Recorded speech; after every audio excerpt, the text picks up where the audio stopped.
المستقيم. اللهم إنا نسألك رضاك والجنة ونعوذ بك من سخطك والنار. اللهم أرنا الحق حقا وارزقنا اتباعه وأرنا الباطل باطلا وارزقنا اجتنابه. آمين يا رب العالمين. Tuan-tuan dan puan-puan, muslimin dan muslimat yang dirahmati Allah sekalian. Pertama sekali saya mengucapkan syukuran kepada Allah Azza wa Jalla di atas segala limpah kurnia Allah sehingga dapat kita bertemu pada hari ini. Dan yang keduanya, saya mengucapkan ribuan terima kasih kepada pihak penganjur yang telah memberi ruang dan peluang kepada saya untuk berkongsi beberapa maklumat berkenaan dengan ibadah zakat yang akan kita bicarakan pada tengah hari ini. Tuan-tuan dan puan-puan yang dirahmati Allah, bagaimana yang termaklum, ibadah zakat adalah salah satu daripada rukun Islam dan ianya adalah di antara amalan-amalan agama Islam yang diberi perhatian oleh umat Islam yang mempraktikkan agamanya di dalam kehidupan. Dan yang maha penting lagi, berzakat ini adalah kita melaksanakan perintah Allah Azza wa Jalla, melaksanakan sunnah Rasulullah sallallahu alaihi wasallam, dan kebaikannya akan kita perolehi di dunia dan di akhirat. Sama ada kepada kita secara individu, keberkatannya kepada keluarga kita, dan kebaikannya kepada masyarakat dan negara, terutamanya umat Islam secara amnya. Tuan-tuan dan puan-puan yang dirahmati Allah sekalian, Allah Azza wa Jalla berfirman di dalam Al-Quran, A'udzu billahi minasyaitonir rajim. Khudh min amwalihim sadaqatan tutahhiruhum biha wa tuzakkihim wa salli 'alaihim inna salataka sakanun lahum wallahu sami'un alim. Surah At-Taubah ayat 104. Dalam ayat ini Allah menyatakan bahawasanya menjadi tanggungjawab bagi umat Islam, menjadi tanggungjawab bagi pemerintah-pemerintah Islam untuk mengambil sebahagian daripada harta yang dimiliki oleh orang-orang yang beragama Islam yang berkemampuan sebagai sedekah yang wajib, iaitu zakat, yang mana mengeluarkan sedekah yang wajib ini, mengeluarkan zakat harta benda ini akan menjadikan orang itu tutahhiruhum, engkau membersihkan mereka daripada dosa, wa tuzakkihim, dan engkau menyucikan jiwa mereka daripada tumpuan selain daripada Allah Azza wa Jalla, dan engkau menjadikan jiwa mereka suci bersih di dalam melaksanakan tanggungjawab kepada Allah Azza wa Jalla, dan ianya akan memberikan kebaikan kepada mereka dunia dan akhirat. Tuan-tuan dan puan-puan yang dirahmati Allah sekalian, sebagaimana yang kita fahami bahawasanya zakat ini diambil daripada para muzakki, diambil daripada para pembayar-pembayar zakat yang telah memenuhi syarat-syarat yang telah ditetapkan oleh syarak dan disalurkan ataupun disampaikan kepada orang-orang yang berhak untuk menerima zakat. Orang-orang yang berhak untuk menerima zakat ini disebut sebagai al-mustahiqun ataupun mustahiqi az-zakah. Orang-orang yang berhak menerima zakat sebagaimana yang dinyatakan di dalam Al-Quranul Karim. Kita boleh rujuk di dalam surah At-Taubah ayat yang ke-60. Firman Allah Ta'ala, A'udzu billahi minasyaitonir rajim. Innamas sadaqatu lil fuqara'i wal masakin wal 'amilina 'alayha wal mu'allafati qulubuhum wa fir riqab wal gharimin wa fi sabilillah wa ibnis sabil fariidatan min Allah wallahu alimun hakim. Sadaqallahul azim. Dalam ayat ini telah disenaraikan orang-orang yang dianggap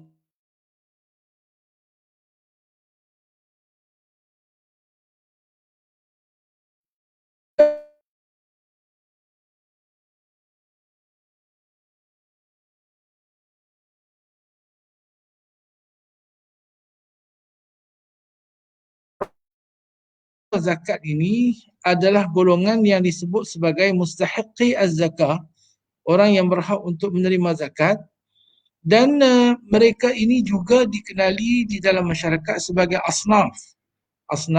Asnafuz zakah, orang yang berhak untuk menerima zakat.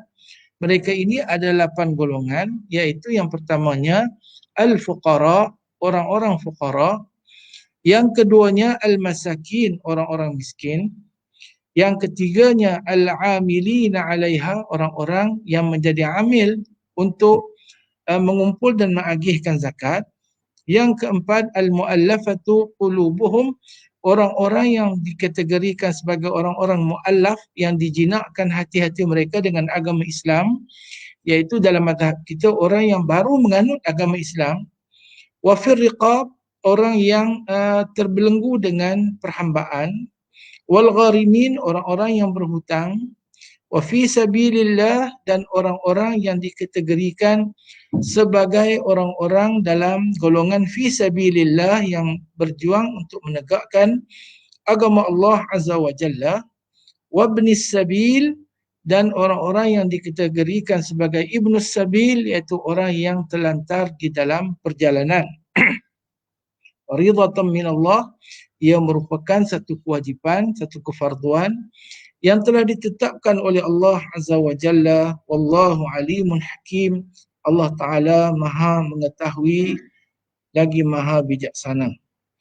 Tuan-tuan dan puan-puan yang dirahmati Allah, cuma apa yang menjadi persoalan dan ingin dibicarakan pada pertemuan kita pada kali ini adalah berkaitan dengan membayar zakat membayar zakat bukan di tempat harta itu dihasilkan, ataupun bukan di tempat orang itu tertanggung ke atas zimmahnya ataupun kefarduannya untuk mengeluarkan zakat, ataupun kita istilahkan sebagai naqlu maliz zakah, iaitu memindahkan zakat daripada tempat yang seharusnya dibayar zakat tersebut. Dalam masalah ini, panduan kita daripada Rasulullah sallallahu alaihi wasallam, baginda sallallahu alaihi wasallam pernah bersabda, innallaha qad iftarada alaihim sadaqatan fi amwalihim tu'khadhu min aghniyaihim faturaddu fi fuqaraihim. Al-hadith rawahu al-Bukhari wa Muslim. Hadis ini muttafaqun alaih, yang memberi erti bahwasanya Allah Azza wa Jalla telah memerintahkan ke atas mereka sedekah, iaitu sedekah yang wajib, yang kita sebut sebagai zakat, pada harta benda mereka, yang mana harta benda itu diambil daripada orang-orang kaya daripada kalangan mereka dan diberikan kepada orang-orang miskin mereka. Jadi para ulama telah pun meneliti nas-nas yang ada, dan mereka dalam fahaman yang mereka beri petunjuk kepada kita bahawasanya dhamir hum dalam hadis ini kembali kepada mereka itu sendiri. Artinya diambil daripada orang-orang kaya sesuatu masyarakat dan kemudian diberikan zakat itu kepada orang-orang fakir miskin di dalam masyarakat tersebut. Moga-moga inilah kefahaman yang paling dekat dengan kebenaran, dan ianya diamalkan di dalam negara-negara umat Islam sepanjang zaman di kalangan umat Nabi Muhammad sallallahu alaihi wasallam. Jadi saya kongsikan di sini apa yang dapat kita petik daripada karangan ataupun tulisan para ulama kita berkaitan dengan memindahkan harta zakat ataupun tidak membayar zakat di tempat yang sepatutnya. Artinya contohnya kita buat bendang di Pulau Pinang, dan kita dapat hasil tuaian bendang di Pulau Pinang, wa atu haqqahu yawma hasadihi, untuk kita mengeluarkan zakat padi pada hari tuaian itu, tetapi kita tak bayar di Pulau Pinang, kita pergi bayar di Kelantan umpamanya. Itu contoh. Ini sekadar menyebut nama negeri, tidak ada kaitan apa-apa tuan-tuan, sekadar menyebut contoh saja. Apakah hukumnya? Adakah boleh ataupun tidak kita buat macam tu? Kita buat macam itu. Jadi kita lihat di sini apa yang disebut oleh Syekh Arsyad Al-Banjari rahmatullahi alaih di dalam kitabnya Sabilul Muhtadin litafaqquhi fi amri din, kata beliau rahimahullah. Bismillahirrahmanirrahim. Qala rahimahullah wa nafa'ana Allah bihi wa bi'ulumihi fid dharain amin. Tiada harus bagi malik, tiada harus bagi pemilik harta memindahkan zakat hartanya, zakat tanaman ke, zakat simpanan ke, zakat perniagaan ke, zakat mal mustafad ke, zakat pendapatan ke, zakat apa sahaja, tak boleh. Tidak harus memindahkan zakat harta atau zakat fitrah, zakat dirinya, zakat fitrahnya. Kerana zakat ini tata'allaqu bil amwali wal abdan. Zakat itu dia berkaitan dengan harta benda dan diri seseorang. Iaitu ada zakat harta, ada zakat harta, zakat tanaman, ada zakat emas dan perak, zakat simpanan, zakat perniagaan, dan sekarang ini ada zakat mal mustafad, kita ada zakat pendapatan dan sebagainya. Jadi tidak harus maknanya haram dalam mazhab kita, dan ini adalah pandangan jumhurul ulama. Pandangan jumhurul ulama selain daripada Al-Ahnaf, selain daripada mazhab Hanafi. Nanti saya akan bincangkan apakah pandangan yang ada dalam mazhab Hanafi. Dalam mazhab kita dan mazhab yang dua lagi, iaitu mazhab Maliki dan mazhab Hanabilah, mazhab Hanbali, telah memberi pandangan yang agak kuat ataupun pandangan yang agak ketat dalam masalah memindahkan maluz zakah ini, memindahkan harta zakat. Maka dinyatakan di sini tiada harus bagi malik, tiada harus bagi pemilik harta untuk memindahkan zakat harta atau zakat fitrah keluar daripada negeri zakat yang ada di dalamnya mustahik, yang ada dalam negeri. Negeri itu negeri yang dia harta itu ada di situ, harta yang wajib zakat itu ada di situ, dan dia pun ada di situ, dan dalam negeri itu ada orang yang berhak untuk menerima zakat. Ada fakir, ada miskin, ada amilin, ada gharimin, ada wafir riqab, ada ibn sabil, ada al-muallafatu qulubuhum, ada fi sabilillah, ada golongan fi sabilillah. Salah satu daripada 8 mustahiqun ataupun 8 asnaf ini ada di situ, dan dia sengaja tidak membayar di situ, dibawa keluar pergi negeri lain, dia bawa keluar pergi negeri lain, kepada negeri yang lain yang ada di dalamnya mustahik, supaya diberikan zakat itu kepada mereka itu. Di perbuatan ini adalah tidak harus, adalah haram dan bercanggah dengan tuntutan syariat. Saya ulang kenyataan beliau. Syahdan, tiada harus bagi malik memindahkan zakat harta atau zakat fitrah daripada negeri zakat yang ada di dalamnya mustahik kepada negeri yang lain yang ada di dalamnya mustahik, supaya diberikannya zakat itu kepada mereka itu. Kerana tersebut di dalam hadis riwayat Bukhari dan Muslim, diambil zakat itu daripada orang kaya mereka itu, diberikan ia bagi segala fakir mereka itu. Itu hadis yang saya bacakan pada muqaddimah perjumpaan kita tadi, iaitu yang matan Arabnya berbunyi tu'khadhu min aghniyaihim faturaddu fi fuqaraihim. Diambil daripada orang-orang kaya mereka dan diberikan kepada orang-orang fuqara daripada kalangan mereka. Kemudian para ulama mengatakan, sebagaimana dinyatakan oleh Syekh dalam kitab ini, di antara sebab kenapa kita mesti mengutamakan fuqara, orang-orang yang hidup bersama dengan kita untuk mendapat harta zakat ini, kerana apa? Kerana di antaranya dia kata kerana berlanjutan tamak. Tamak ini berlanjutan harapan. Dia amat harap. Kerana dia orang susah yang hidup bersama dengan kita. Dia orang susah. Dia orang memerlukan. Dia orang menuntut ilmu agama contohnya. Dia orang yang baru menganut agama Islam yang hidup bersama dengan kita. Maka pengharapannya itu, lobanya pengharapannya untuk mendapat harta itu berlanjutan, berpanjangan, segala mustahik yang pada tiap-tiap tempat kepada zakat yang dalam tempat itu, dan memindahkan zakat daripada tempat membawa kepada meliarkan dan memutuskan pengharapan hati mereka itu. Jadi kata beliau, kalau kita mengeluarkan zakat daripada tempat diwajibkan zakat itu, dan kita tidak salurkan kepada umat Islam yang berhak menerima zakat di situ, fakirnya, miskinnya, mu'allafnya, ibnu sabilnya, wafir riqabnya, ghariminnya, fisabilillahnya.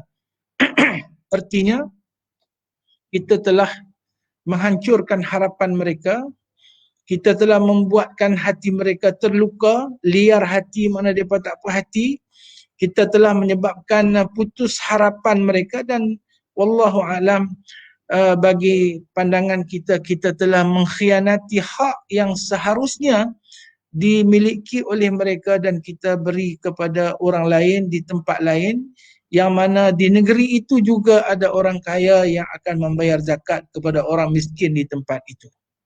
Kecualilah dalam kes-kes dan keadaan tertentu, bagaimana zakat ini boleh dipindahkan ke tempat lain dengan situasi-situasi, keperluan-keperluan dan syarat-syarat yang akan saya nyatakan sebentar tadi. Tapi untuk setakat ini, sebagai mukadimahnya untuk kita faham, asasnya dalam pembayaran zakat adalah tu'khadhu as-sadaqatu al-wajibah ini, zakat itu tu'khadhu, diambil, min aghniyaihim, daripada kalangan orang-orang kaya mereka, faturaddu fi fuqaraihim, dan diberikan kepada orang-orang fakir daripada kalangan mereka. Jadi kita kena faham di situ marja', tempat kembalinya dhamir home itu adalah pada masyarakat itu, orang kaya di situ diberi kepada orang miskin di situ, dan diutamakan orang miskin di situ. Tuan-tuan dan puan-puan yang dirahmati Allah, ini tidak sama kata Syekh. Maka dari kerana inilah dia tak sama dengan kes wakaf, dengan kes wasiat dan sebagainya. Kenapa? Kerana dia tidak sama dengan kes zakat. Dia tidak sama dengan kes zakat. Maka kata beliau, dari kerana inilah tiada haram memindahkan kafarat, wasiat dan wakaf bagi segala fakir atau miskin apabila tiada ditentukan oleh yang wakaf atas memindahkan lainnya. Jadi kita dalam bab wakaf, dalam bab zakat, dalam bab wasiat, dalam bab sedekah, dalam bab kafarat, itu cerita lain. Kalau kita nak berwakaf, kita orang Pulau Pinang nak buat wakaf di Kedah, tak ada masalah. Kita orang Pulau Pinang, kita mewasiatkan harta kita untuk diberikan kepada orang di tempat luar pun tidak ada masalah. Itu kerana dia bukan zakat. Tapi zakat, apabila sudah dinyatakan ada mustahik yang berhak, artinya kalau kita tidak berikan kepada mereka, kita telah menafikan hak mereka, dan kita risau mungkin kita akan mengkhianati hak yang seharusnya diberikan kepada mereka. Baik. Tuan-tuan dan puan-puan yang dirahmati Allah sekalian, maka ini adalah pandangan yang mu'tamad dalam mazhab Syafi'i, dan begitulah juga dianya adalah pandangan yang ittifaq di kalangan jumhurul ulama selain daripada mazhab Hanafi. Dan apa yang ada dalam mazhab Hanafi, kita lihat di sini, ulama-ulama dalam mazhab Hanafi mereka berpandangan bahawasanya membayar zakat di tempat luar itu hukumnya adalah sebahagiannya mengatakan harus dan sebahagiannya mengatakan makruh, dan moga-moga yang mu'tamad dalam mazhab Hanafi ianya adalah makruh sebagaimana yang disebut oleh sebahagian ulama al-Ahnaf al-Hanafiyah. Kata mereka wa yukrahu naqluha ay naqlu zakah, dan dimakruhkan memindahkan zakat illa, kecuali. Jadi yang kata dalam mazhab Hanafi boleh mengeluarkan zakat ataupun boleh memindahkan zakat dibayar di tempat lain itu ada ada ada apa? Ada dhabitnya ataupun ada panduannya, ada perkara yang mesti dilihat dalam memindahkan harta zakat itu. Kata mereka illa an yanqulaha ila qarabatin muhtajin. Satu dia kata. Kalau nak pindahkan, nak bayar di tempat lain, kerana nak diberikan kepada kaum kerabat yang terdekat, kepada saudara mara yang terdekat, adik-beradik kita yang muhtajin, yang memerlukan. Ini dalam mazhab Hanafi kita boleh. Ada adik-beradik kita yang susah betul, susah papa ke dana, itu kita bantu. Ini dalam mazhab Hanafi katanya disebutkan itu boleh. Ana illa an yanqulaha ila qarabatin muhtajin lima fi dhalika min silatir rahmi, kerana pada yang tersebut itu ada makna ataupun ada pengertian menyambungkan hubungan rahim kita dengan saudara mara kita. Satu. Yang kedua, au ila fardin au jama'atin hum amassu hajatan min ahli baladihi. Ataupun dalam kes yang kedua dalam mazhab Hanafi yang kita boleh itu dipindahkan kepada orang perseorangan ataupun kepada orang ramai dalam bentuk kumpulan-kumpulan, orang berkumpulan di dalam sebuah negeri yang lain, yang mana mereka itu amassu hajatan, yang lebih memerlukan min ahli baladihi, daripada ahli negerinya. Artinya di negeri kita berbanding dengan orang itu, orang di negeri lain itu mereka lebih memerlukan. Dalam kes ini, dalam mazhab Hanafi membenarkan supaya zakat itu dipindahkan daripada tempat yang seharusnya dibayar. Dan yang ketiga, kata beliau, au kana naqluha aslahu lil muslimin, ataupun memindahkan itu lebih memberi maslahat yang besar kepada orang Islam. Contohnya negara-negara Islam dalam keadaan berperang dan ada negara yang memerlukan bantuan dan sebagainya, maka dihantar kepada negara yang sedang berperang itu termasuk dalam aslahu lil muslimin. Ini hanya sebagai contoh. Kemudian kes yang keempat, kata sekarang di sini, au min daril harbi ila daril islam lianna fuqara al-muslimin alladhina fi daril islam afdalu wa awla bil ma'unah. Dia kata kes yang seterusnya adalah harta itu berada di negeri darul harbi, di negara bukan Islam yang memusuhi Islam, di negara bukan Islam yang memusuhi Islam, dan diberikan kepada orang-orang Islam di negeri-negeri Islam, di negara-negara Islam yang lebih memerlukan, kerana ianya lebih afdal dan lebih utama diberi pertolongan. Ini adalah kes-kes yang dinyatakan oleh fuqaha mazhab Hanafi bagaimana bolehnya dipindahkan zakat ataupun dibayar di tempat lain ataupun di negeri lain. Adapun perbuatan ataupun tindakan sebahagian daripada umat Islam yang kadang-kadang sengaja tidak mahu membayar zakat, sama ada zakat harta ataupun zakat fitrah, di tempat zakat itu diwajibkan, di tempat zakat itu diwajibkan, di tempat adanya zakat itu, di tempat adanya harta itu, di tempat dihasilkan harta itu, maka perbuatan dengan sengaja itu, kalau kita fikirkan secara logik pun, adalah seolah-olah ianya telah menafikan ataupun ianya telah menidakkan hak orang-orang Islam di tempat tersebut.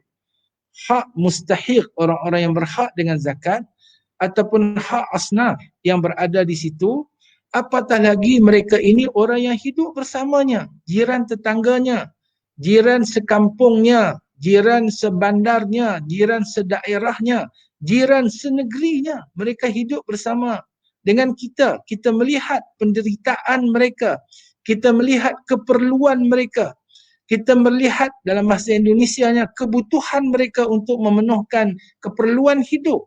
Sebahagian mereka adalah orang yang baru menganut Islam, memerlukan pembelaan. Sebahagian daripada mereka adalah orang-orang yang menuntut ilmu agama, orang-orang yang dalam kategori fisabilillah, yang memerlukan bantuan untuk menjayakan usaha mereka, bekerja untuk menegakkan agama Allah Azza wa Jalla. Tiba-tiba hak-hak ini telah dikhianati, telah dinafikan, dan kita menyalurkan zakat itu ke tempat yang lain yang sudah pasti tempat tersebut sudah ada. Semacam mana di negeri kita juga orang-orang yang akan membayar zakat kepada orang-orang yang berhak di negeri tersebut. Jadi tuan-tuan, puan-puan yang dirahmati Allah sekalian,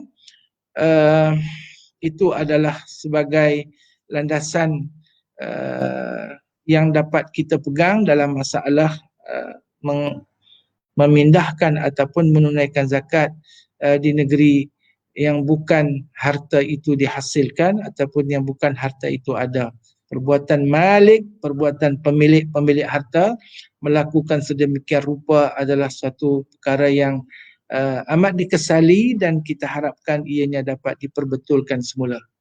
Tuan-tuan dan puan-puan yang dirahmati Allah, walau bagaimanapun dalam mazhab kita ada klausa ataupun ada panduan yang menyatakan keadaan-keadaan tertentu bila harusnya zakat itu ataupun harta zakat itu dipindahkan daripada negeri tempat dibayarkan zakat.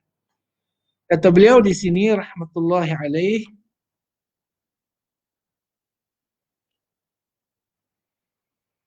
syahadan telah terdahulu perkataan bahawasanya yang ditegahkan memindahkan zakat itu iaitu malik. Yang ditegah memindahkan zakat adalah pemilik harta. Kita kena faham.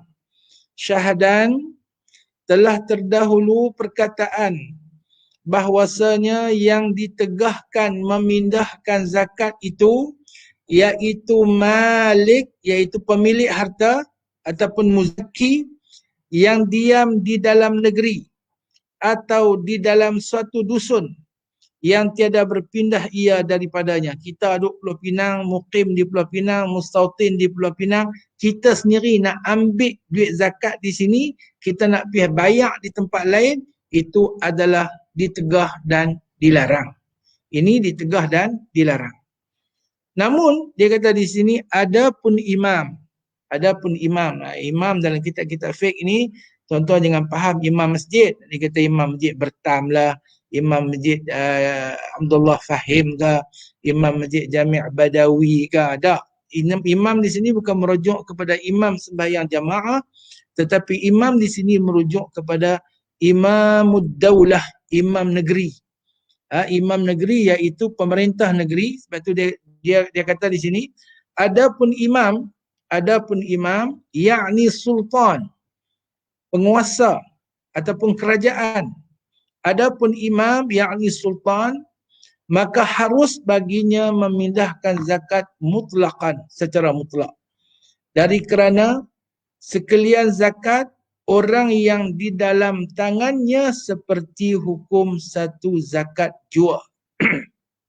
Jadi apabila zakat-zakat itu terhimpun, dan berada pada tangan pihak berkuasa, ada pada tangan pihak berkuasa, maka dia boleh mengedarkan ataupun dia boleh mentauzi'kan, dia boleh mengagih-agihkan zakat itu kepada orang yang mustahik di dalam wilayah kekuasaannya. Jadi walaupun sebenarnya dibincangkan panjang juga nak mengeluarkan zakat, lagu mana yang kata mengeluarkan zakat di tempat lain tu.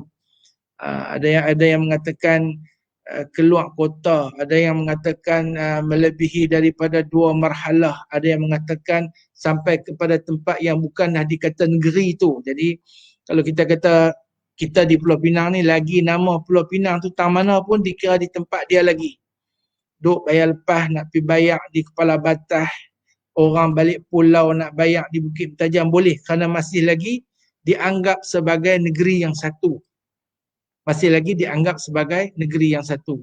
Namun apabila zakat itu dikumpulkan dan dibayar kepada pihak al-amilun, pihak amil yang dilantik oleh pemerintah, ataupun dibayar kepada sultan, kepada raja ataupun wakil raja, wakil sultan, wakil pihak berkuasa agama, maka dia boleh mengedarkan, dia boleh mengagihkan di mana tempat sekalipun dalam lingkungan kekuasaannya, dalam lingkungan wilayahnya, supaya manfaatnya dapat dirasai oleh para fuqara, para mustahiqun, para masakin, oleh orang-orang yang kita sebut sebagai asnaf al-mustahiqin, golongan-golongan yang berhak untuk menerima zakat yang ada di dalam negeri tersebut. Maka imam, yakni sultan, harus baginya memindahkan zakat secara mutlak, dan apabila sudah terkumpul pada pihak berkuasa zakat-zakat tersebut, ia dianggap sebagai zakat yang satu. Demikian lagi kata beliau, dan demikian lagi harus bagi sa'i. Sa'i ini orang yang bekerja untuk menghimpunkan zakat. Sa'i adalah man yas'a fi jam'i amwaliz zakah, orang yang bekerja untuk menghimpunkan harta zakat ini, iaitu pihak yang diberi kuasa oleh pihak sultan ataupun raja ataupun pihak berkuasa agama, memberi kuasa ataupun delegate peranan untuk menghimpunkan zakat itu kepada satu badan ataupun orang perseorangan yang disebut sebagai sa'i, pengumpul zakat.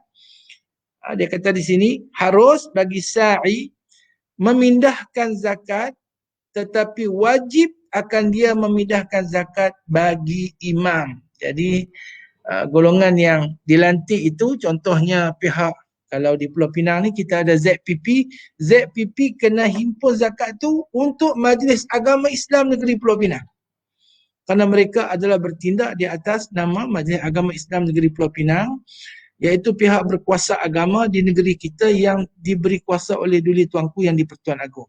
Kalau pihak ini kutip zakat di negeri Pulau Pinang, tapi bukan untuk pihak Majlis Agama Islam Negeri Pulau Pinang, mereka kutip tapi bagi kepada pihak lain, ini mereka melakukan kesalahan yang nyata dan besar. Dia kata di sini harus bagi sa'i memindahkan harta zakat, tetapi wajib akan dia memindahkan zakat bagi imam. Jika tiada disuruhkan imam akan dia pada membahagi zakat. Jadi kalau delegasi ataupun kuasa yang diberi hanya pungut zakat, katalah ZPP diberi kuasa oleh pihak Majlis Agama Islam untuk pungut zakat, dia kena pungut ke semua tu dan bagi kepada Majlis Agama.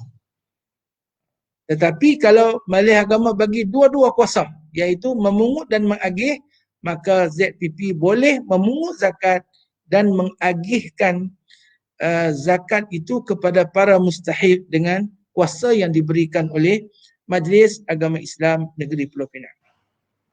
Kemudian kata Syekh lagi, dan demikian lagi qadhi, harus baginya memindahkan jika tiada dijadikan oleh imam akan yang lainnya pada memerintahkan zakat. Kalau di tempat itu tidak ada wakil kerajaan untuk memungut zakat, boleh dibayar kepada hakim syar'i. Tapi dalam kes negeri kita, hakim syar'i tak masuk dalam bab ni. Kerana apa?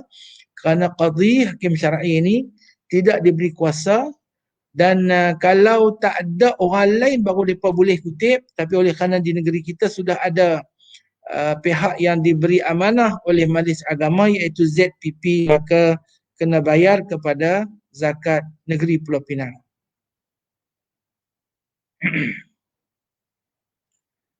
Dan harus bagi imam atau sa'i atau qadhi memberi izin bagi malik pada memindahkan zakat, tetapi tiada harus bagi malik memindahkan zakat dengan izin, melainkan pada tempat wilayah yang memberi izin jual. Tiada harus pada tempat yang di luar wilayahnya. Ini satu benda lagi. Dia kata di sini, kita ulang balik. Harus bagi imam, harus bagi sa'i, harus bagi qadhi. Harus bagi imam, harus bagi sa'i, harus bagi qadhi. Harus bagi imam, harus bagi pemerintah, pihak berkuasa agama. Harus bagi sa'i. Sa'i ni pihak yang diberi kuasa oleh pihak berkuasa agama.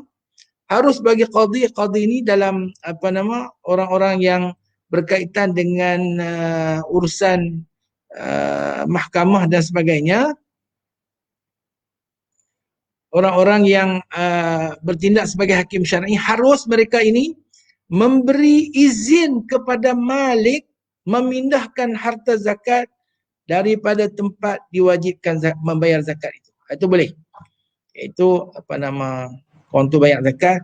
Saya ingat ini ada dalam amalan di beberapa negeri di Malaysia ini, dan contohnya mungkin ada di negeri Pulau Pinang pun ada macam tu juga. Orang tu bayar zakat, katalah dia kena zakat dalam 100,000, dia bayar zakat kepada ZPP 100,000, dan ZPP pula lantik dia untuk menjadi pengagih zakat bagi pihak ZPP lagi 20% ke 30% daripada 100,000 tu. Hukumnya adalah harus. Cuma dikaitkan dalam mazhab kita, dia kata di sini, saya ulang balik sekali lagi, harus bagi imam atau sa'i atau qadhi memberi izin bagi malik, memberi izin bagi pemilik harta, bagi muzaki. Kita boleh bagi izin kepada orang yang membayar zakat itu pada memindahkan zakat. Memindahkan zakat nak bayar talik, boleh. Tetapi tiada harus bagi malik, tuan harta itu ataupun muzaki itu tidak harus memindahkan zakat dengan izin. Dengan izin tu, memindahkan zakat dengan izin, melainkan pada tempat wilayah yang memberi izin. Ini pada tempat bidang kuasa orang yang memberi izin. Moga-moga yang saya faham di sini, kalau Pulau Pinang, dalam negeri Pulau Pinang sajalah. Orang balik pulau bayar zakat kepada ZPP, kemudian ZPP lantik dia untuk mengagihkan sebahagian daripada zakat yang dia bayar itu, maka boleh dibayar di mana-mana tempat yang dalam ruang lingkup kekuasaan kerajaan pihak berkuasa negeri Pulau Pinang. Jadi Pulau Pinang semampai lah. Nak ambil sini, nak pergi bayar di London ke di manakah, yang tu moga-moga tidak menepati apa yang dinyatakan di sini. Jadi dia kata tiada harus bagi malik memindahkan zakat dengan izin, melainkan pada tempat wilayah, pada tempat kekuasaan orang yang memberi izin jual. Tiada harus pada tempat yang di luar wilayahnya. Jadi kita kena faham di sini, kita nak bagi izin pun kita kena pastikan keizinan itu diberi untuk diedarkan dalam kawasan ataupun dalam tempat ruang lingkup dalam kekuasaan pihak berkuasa agama tempatan. Baik. Cumanya kadang-kadang kita boleh membayar zakat di tempat lain dalam kes-kes yang tertentu. Di antaranya ada dua orang tu, dia ada harta sebahagian di sini, sebahagian di sini. Sebahagian di sini, sebahagian di sini. Bila campur dua tu, barulah dia cukup nisab. Maka dia bayar di salah satu daripada dua tempat itu. Maka sebagian ulama mengatakan harus. Contohnya dia ada 20 ekor kambing di satu tempat, 20 ekor kambing di tempat yang lain, yang dibela, dikurung dan sebagainya, dibela dengan syarat-syarat yang mewajibkan bayar zakat kambing lah.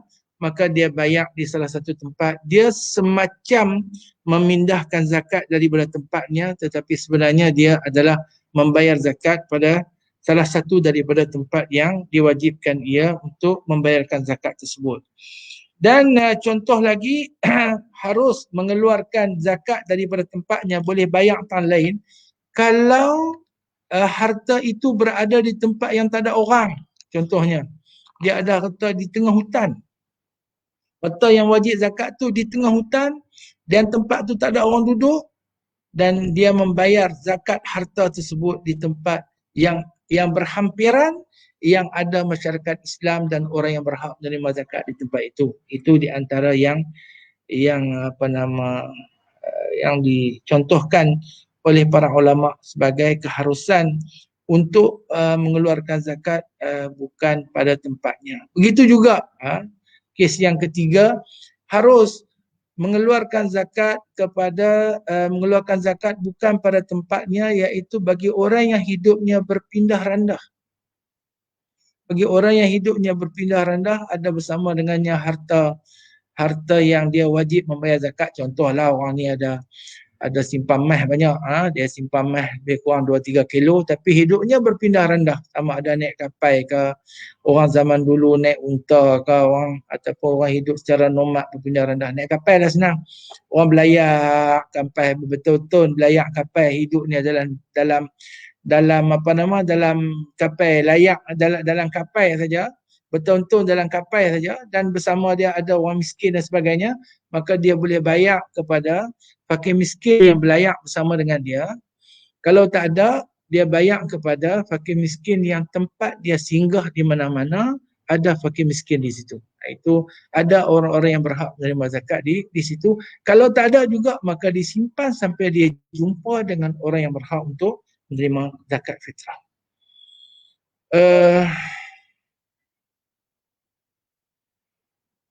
Okey, kemudian itulah tuan-tuan dan puan-puan yang dirahmati Allah, di antara perkara-perkara yang berkaitan dengan hukum hakam menunaikan zakat di negeri lain. Dan nampaknya kita ada beberapa soalan di sini. Kita ada beberapa soalan. Saya bacakan soalan. Ustaz Syazwan macam mana, boleh dengar lah? Ataupun Ustaz Syazwan nak mengemukakan soalan? Boleh. Sila. Boleh, saya baca soalan dia. Sila. Sila. Ada seorang kita punya sahabat zakat bertanya, Muhammad Fitri bin Harun, jika dia berada di dua negeri seperti Kedah dan Penang, sebab dia ada dua rumah, dia telah pencen, bolehkah dia keluarkan zakat kedua-dua negeri tersebut? Dia nak keluarkan zakat apa? Boleh dengar tak? Saya dengar soalan tu. Cuma bagi saudara Muhammad Fitri Harun, tak tahu kalau Ustaz Fitri Harun yang tanya ni, orang Sabang Perak Selatan kot ni. Kalau dia nak keluar zakat apa? Kalau umum macam tu kita susah nak sebut. Dia ada dua rumah, dia nak keluar zakat apa? Zakat simpanan kah? Zakat fitrah kah? Zakat perniagaan kah? Zakat yang mana satu? Jadi Dia merujuk kepada tempat dia tinggal itu adalah tengok tang mana Spesifik lah. dia duduk lebih lama ataupun tang mana dia duduk banyak. Ada orang ada 2 rumah. Satu di Kedah, satu Pulau Pinang contohnya. Jadi dia nak kira dia orang mana, dia tengok tang mana harta dan keluarganya ada. Tapi kalau dua-dua harta pun ada, keluarga pun ada, tanu ada bini seorang, tani pun ada bini seorang, maka dia tengok tang mana dia banyak duduk. Tapi kalau sama banyak duduk, maka dia dianggap dua-dua tempat itu dia seperti bermustautin pada 2 tempat. Itu segi keberadaannya sebagai orang mana, orang mustautin di mana. Namun untuk mengeluarkan zakat, contohnya zakat fitrah, dia nak keluar di mana? Zakat fitrah adalah dikeluarkan di tempat di mana orang itu tertanggung ke atas zimmahnya kewajipan membayar zakat fitrah, iaitu tang mana dia berada pada malam raya. Itu mengikut pandangan yang kuat dalam mazhab kita. Tang mana dia ada pada malam raya. Artinya terbenam matahari dia duduk di mana? Terbenam matahari dia ada al-ustaz, bayar al-ustaz lah. Kan? Terbenam matahari dia ada di Pulau Pinang, maka dia bayar di Pulau Pinang. Masuk waktu wajib, cukup syarat wajib bayar zakat fitrah. Kalau dia buat bendang di Kedah, dia buat bendang di di Lubuk Ayak, Ayam Hitam, dia buat bendang itu, tiba-tiba nak bayar zakat bendang dia tu di Kepala Batas, tak boleh lah. Walaupun rumah dia ada di Kepala Batas. Jadi dia bayar di tempat di mana harta itu dihasilkan. Allah Ta'ala a'lamu bissawab. Ya Ustaz, ada soalan lagi? Ni ada soalan bawah ni Ustaz? Ada satu lagi soalan. Daripada Baba Adam. Salam Ustaz, mohon pencerahan. Saya guru kafar Pulau Pinang. Boleh tak saya mohon zakat Pulau Pinang untuk tujuan pembiayaan bayaran yuran pengajian saya? Saya dari negeri Kelantan. Okey. Ustaz Adam, Baba Adam ni seorang yang berasal daripada negeri Kelantan. Orang yang berasal daripada negeri Kelantan, tapi sekarang ni hadir berada di negeri Pulau Pinang. Kalau tidak, macam mana dia nak jadi guru kafar Pulau Pinang? Mana hari-hari duduk di Pulau Pinang. Jadi syarat boleh menerima zakat dari pihak negeri Pulau Pinang, kalau tak silap ingat saya, hendaklah beliau seorang pemustautin negeri Pulau Pinang. Betul Ustaz? Ustaz Syazwan? Pemustautin negeri Pulau Pinang. Kemudian pihak fatwa telah pun mustautin negeri Pulau Pinang. Asal yang tak mana usah kira lah. Dah pemustautin negeri Pulau Pinang, kira orang Pulau Pinang lah. Jadi tak usah duk kata outsider dan sebagainya. Dia dah pemustautin negeri Pulau Pinang, dia berhak menerima zakat di negeri Pulau Pinang. Dan dalam fatwa, kalau tak silap ingat saya, ditetapkan mesti tinggal di Pulau Pinang sekurang-kurangnya 3 bulan. 3 bulan Pulau Pinang kan? 3 bulan ke Ustaz?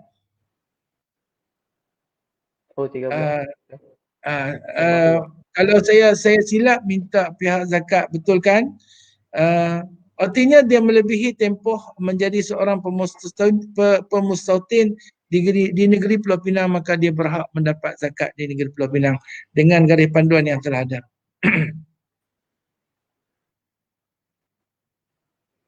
Okey. Allahu a'lam. Ada satu soalan pula. Ustaz, ada satu soalan lagi boleh? Ya.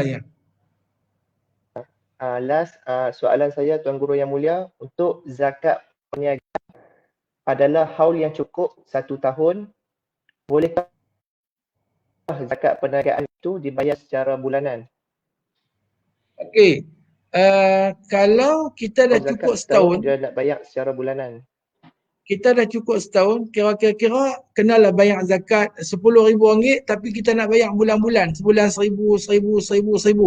Jadi dia tu kalau dah cukup nisab, dah cukup haul dah cukup haul dah, baru kita nak bayar sebulan, yang tu dikira berhutang, dan bila bayar tu macam bayar hutang.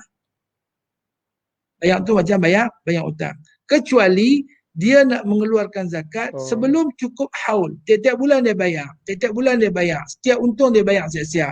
Yang tu disebut sebagai ta'jiluz zakah.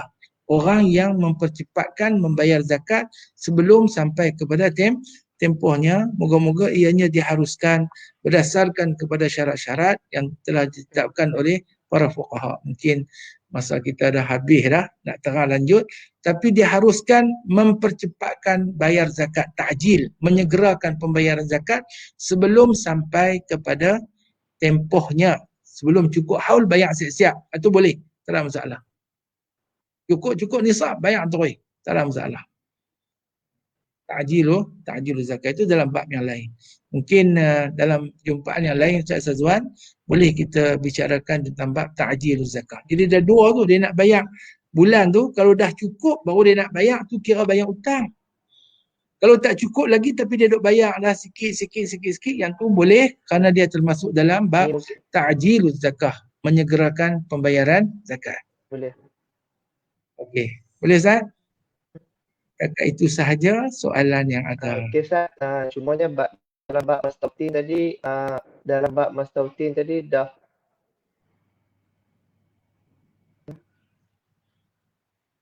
Saya tak dengar. Macam mana dalam bab mustautin? Line tak berapa nak okey sikit. Macam mana dalam bab mustautin? Kalau Ustaz tulis sini boleh saya baca kat orang. Ustaz tulis dalam komen. Yang hanya kita dua orang boleh baca tu. 3 bulan. 3 bulan, alhamdulillah. Jadi 3 bulan dah kira mustautin, boleh memohon untuk mendapat zakat bagi pembiayaan pengajian. Okey, alhamdulillah. Jadi anak kata tu betul lah kan? Mohon dah lari zakat berpinang. InsyaAllah. Okey. InsyaAllah. Khair insyaAllah. Okey. Okey Ustaz, terima kasih banyaklah atas perkongsian ilmu pada hari ini dalam program Tafaqquh Fiddin dalam fiqh zakat kita pada hari ini, insyaAllah. Moga-moga segala perkongsian yang diberikan memberi manfaat kepada kita semua, insyaAllah, sebagai pencerahan kepada kita untuk terus menunaikan ibadah kewajipan berzakat kita ini. Suran saya mohon kepada semua sahabat zakat yang berada di negeri Pulau Pinang, siapa yang berkewajipan, berkelayakan untuk menunaikan zakat, boleh tunaikan di zakat Pulau Pinang, insyaAllah. Di negeri kita ni sama-sama kita membantu golongan asnaf yang memerlukan. Sekian sahaja, kita tutup majlis kita. Wassalamualaikum warahmatullahi wabarakatuh. Waalaikumsalam warahmatullahi wabarakatuh. Barakallahu fiik. Bismillahirrahmanirrahim. Al-'asr idza al-insana lafi khusr illa alladhina amanu wa 'amilus shalihat wa tawassaw bil haqq wa tawassaw bis sabr. Assalamualaikum warahmatullahi wabarakatuh.